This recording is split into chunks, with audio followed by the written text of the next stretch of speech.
Hi everyone, it's Angela. Hope all is well with you. You're having a great day. It is a beautiful, breezy day here in Maryland and taking my little stroll. I haven't had a chance to get outside and get a good walk in a few days. Some Yesterday I had to push through. I had posted and someone sent me a message and said, "What have you gotten out of this, out of your posting? This is day 27 of this 30-day challenge. And what have you gotten out of this?" And I responded to be consistent, whether I felt like it or not. And truth be told, I needed to walk yesterday and I did not feel like it. And so to put that message to be consistent, whether I felt like it or not, my conscience was getting to me. And so I had to do an exercise video because I'm like, okay, look, I don't feel like it, but I'm going to walk. And I did.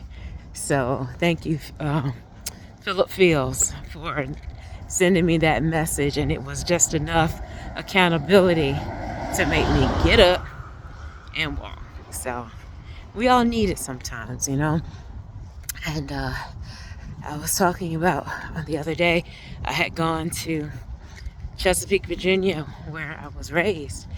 And my mother and I, drove by our family home and, saw some of the friends, some of the neighbors. And, it was a little, I don't know really what that feeling was called. Just, bittersweet type of feeling about seeing our family home and seeing for sale signs in the yard and um, just all the memories and everything just kind of flooded. And yeah, it was a lot, just a lot to take in. But I'm thankful for this new season. I'm thankful that, my mom is less than 20 minutes from me. All of my adult life, it has taken me over 3 hours to see my mom. Since I've been grown, I've been away from home longer than I lived at home. And so, I saw my mom and my dad, a couple of times. I don't know how many times a year, but you know what I mean? 20, you know, just a few times a year. And now I can see her, a few times a week, with little effort. She's just minutes away, which is pretty cool. Uh, so yeah, I had been listening to this video. So I meant to post the other day. I caught this video on Instagram, and I may post it if I'm able to. If you're on Instagram, you can probably pull the link up. But if you're not on Instagram, from my understanding, you can't get it. But in this video, and I think it's supposed to be funny, but it made me sad. It didn't make me laugh.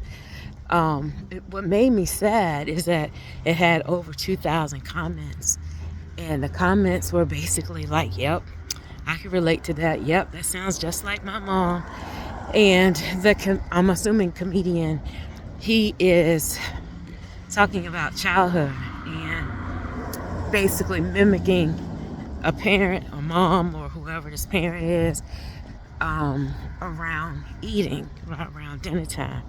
And so he starts his video with, come on, dinner's gonna be ready in about 10 minutes. And so from that, he goes on to talk about, stop that laughing at the table. Y'all doing too much playing, right? And then you're eating too fast. You're acting like I never fed you. Stop eating so fast. Then stop eating so slowly. So yelling about eating fast, yelling about eating slowly. Then he is in the next scene. He's got a belt and he's fussing because they won't eat the food. You better eat that food. People in Africa need food to eat. I think all of us grew up with that.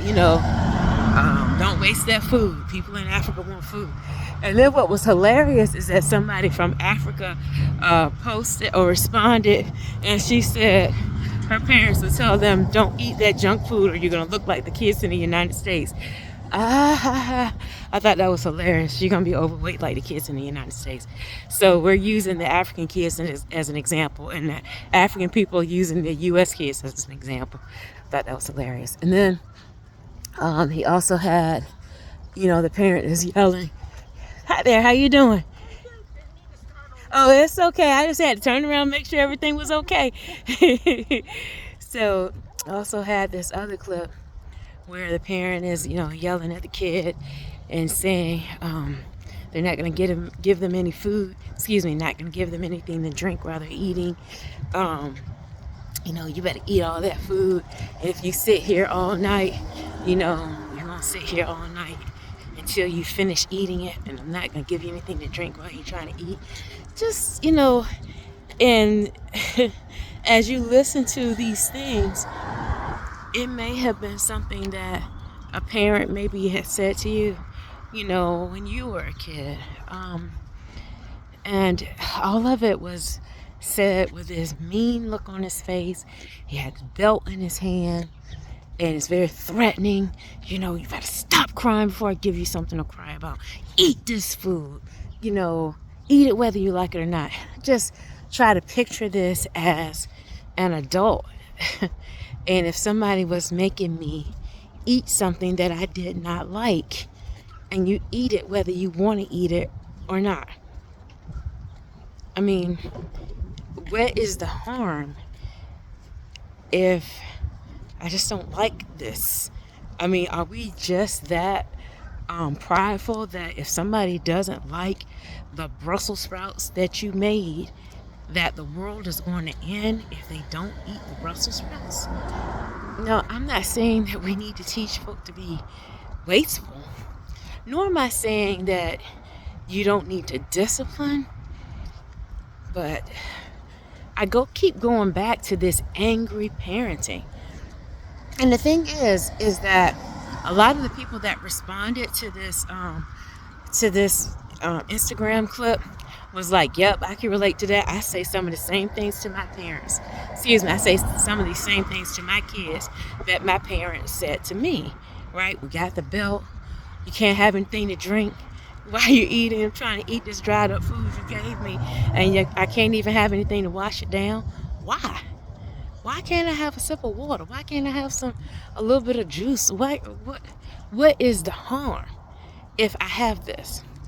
Why do I have to eat it all? Why can't I have a friendly conversation with my sibling while we're eating? Why do I need to just eat fast?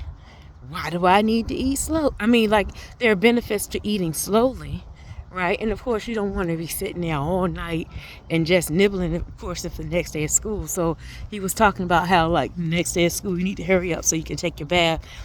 I mean, I can understand that, and there's a way to say things, but I think that's really what my point is that there's a way to say things. It's like, why do we have to parent so angrily? Why is it that you got to get the belt and I got to beat you into compliance? And then we're wondering why we've got desensitized children. Yesterday, they had yet another shooting at an elementary school of all places. The person that did it was 28 years old. 28 years old. 28. She had gone to this school, and because she's now dead, we'll never know why she did this. I mean, of course, they can probably find media or whatever, anything that she left around. But for something in her mind prompted her to buy a gun, a rifle or whatever she had, because it wasn't a little gun, and go shoot 3 adults and 3 children. We've got children. Now, 28 is not a child, but it starts. A lot of this trauma and being desensitized and not caring starts at home. We're raising children and we're angry while we're doing it, and we wonder why they go out angry. We wonder why mental health is on the rise We wonder why all of these things. And I'm not saying it all starts at home, but a number of us can relate to the things that were said on that video. Don't sound happy. Don't play. You tell a child not to talk, not to play. Don't look at me when I'm talking to you. Don't speak back. Shut up. I'm gonna beat you. I'm gonna beat you for playing. I'm gonna beat you for sounding happy. I'm gonna beat you if you don't eat your food. I'm gonna beat you because you have an opinion. I'm gonna beat the opinion out of you. If you want an opinion, I'll give you the opinion. Shut up before I give you something to cry about. Those are things that we all heard. And if you grew up hearing that day after day, year after year, and you have to suck it up, suck it in, suck it in, suck it in, eventually you are going to explode. And whether that explosion is that you've now got anger issues, whether that explosion is that you are an awful communicator, you don't know how to express your opinion, you don't know how to express yourself other than being either happy or sad, there's no middle emotions, your relationships suck, you don't know how to get along with anyone, if people tell you no, you fall all out, you don't know how to receive no answers or constructive criticism, you don't even know how to constructively advise or teach because you've just been bullied. And we can't be bullies as parents. If we're bully parents, then we gotta stop.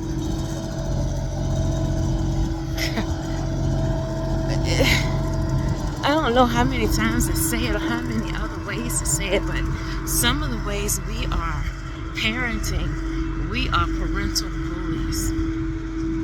Some of what our parents and our grandparents and those before them learned is because a lot of it was from slave mentality, sharecropper mentality. A slave is going to be beat into compliance.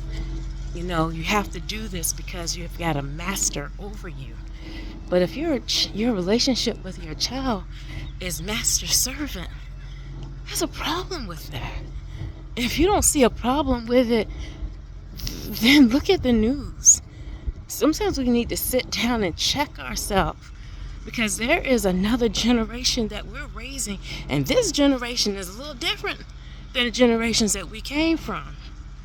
A seed that is planted does not grow into the same proportion. You plant one seed, you get a tree. You plant one slap, and you're going to grow up, and that child is going to be hitting folk if we're not careful. And right now, a lot of us are not being careful with what we're doing. Oh, we're fine. I grew up with it. I'm fine. I did too. And I'm fine. But a lot of this stuff, man, when you know better, you do better. At least you should.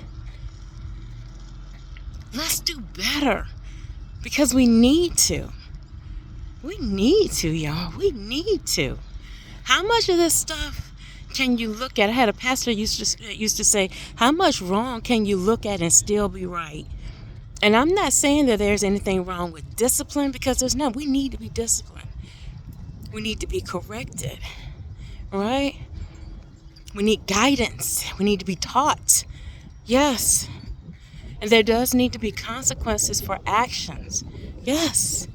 But does everything need to be, I'm going to beat you, slap you, beat you down? Oh, yeah, I beat that child like he was a grown-up. Say something else to me. And we're talking to our children with gritted teeth. Between clenched teeth, I think is the term I'm looking for. Clenched teeth.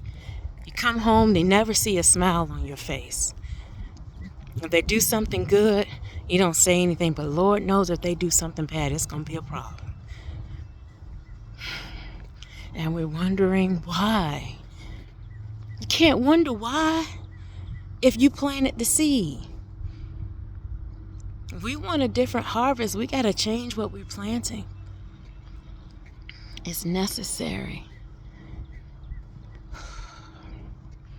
I'm going to finish my walk and Just want blessings to you and blessings to your children and the children that come after that and the ones that they impact.